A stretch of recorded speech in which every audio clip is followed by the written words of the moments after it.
I'd been asked by the Pokemon Wildlife Foundation to join an expedition to the volcanic island of Cinnabar. The island has a unique ecology that supports a host of rare fire-type Pokemon, in particular, the Charmander family.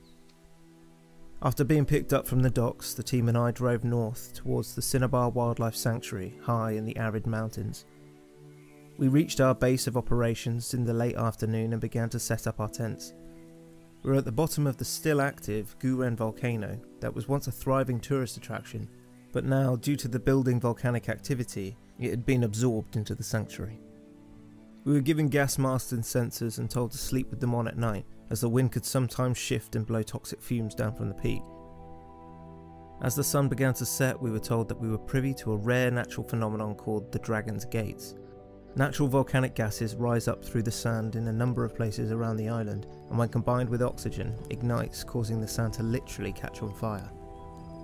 It's easy to understand why the indigenous people had a legend that talked of Charizard emerging from the centre of the earth. Unknown to many is that these gas fires are used by Charizard to keep their eggs warm. This unique incubation technique has resulted in long-term problems when breeding them in captivity. Over the years, this has caused their numbers to dwindle, and they were eventually accepted into the region's starter campaign in hopes of growing their population. After a few hours, we headed back to the camp and tried to get some sleep. Woke up early in the morning, desperate for the bathroom. The gas sensor was in the green, so I pulled off my mask and crept out into the cold morning air. On my way back, I noticed something in the sand. There were a number of large, three-toed footprints. I followed them for about 5 minutes until I saw what seemed to be a torchlight up ahead. As I rounded the corner, I realised what it was. It was a young Charmander, standing around 3 to 4 foot tall. It lightly bobbed its head and sniffed the air, occasionally scratching at the ground with its sharp claws.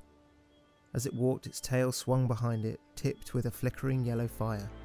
The light from its flame danced across its scaly orange skin. When it stopped, its tail would drop and its chest would rise, making it almost appear upright. This was a classic pose of this species and was simply a way for gaining more height to watch for danger. Suddenly, in the distance, I heard a deep bellow. It was a Charizard calling for its young. In a flash, the hatchling turned towards the sound and vanished over the ridge.